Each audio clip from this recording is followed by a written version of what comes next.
Germany के महान भौतिक विज्ञानी अल्बर्ट आइंस्टीन को जब आखिरी समय में अस्पताल ले जाया जा रहा था तो उन्हें पता था कि अब उनके पास ज्यादा समय नहीं बचा है। अस्पताल पहुंचने पर 75 वर्षीय आइंस्टीन ने डॉक्टर्स से कहा कि अब मुझे किसी तरह की मेडिकल सपोर्ट की जरूरत नहीं है। उन्होंने कहा, मैं जब चाहूं तब चले जाना चाहता हूं। बनावटी जीवन जीने में कोई आनंद नहीं है।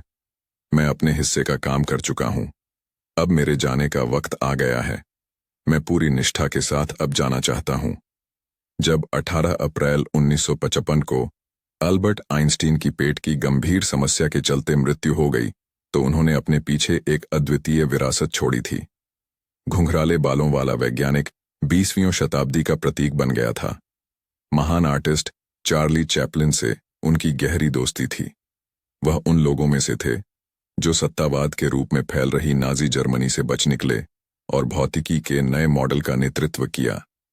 आइंस्टीन उस दौर में इतने सम्मानित व्यक्ति थे कि उनकी मृत्यु के कुछ ही घंटों बाद उनके शव से उनका मस्तिष्क चुरा लिया गया था।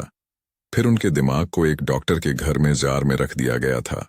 हालांकि उनके जीवन और उनके कार्यों को सावधानी से संजोया गया, फिर भी आइंस्टीन की मृत्यु और बाद में उनके मस्तिष्क की विचित्र यात्रा आज भी लोगों को चौंकाती है।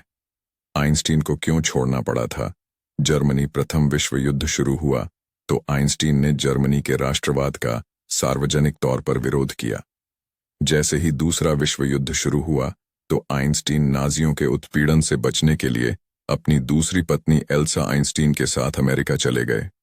साल 1932 तक मजबूत होते नाजी आंदोलन ने आइंस्टीन के सिद्धांतों को यहूदी भौतिकी के तौर पर ब्रांडेड कर दिया था। वहीं जर्मनी ने उनके काम की निंदा करनी शुरू कर दी थी।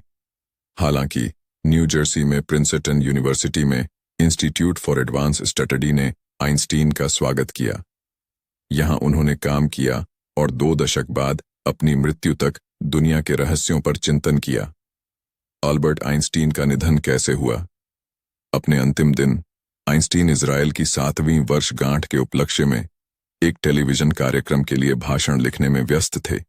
इसी दौरान उन्हें पेट में किसी गंभीर समस्या का अनुभव हुआ।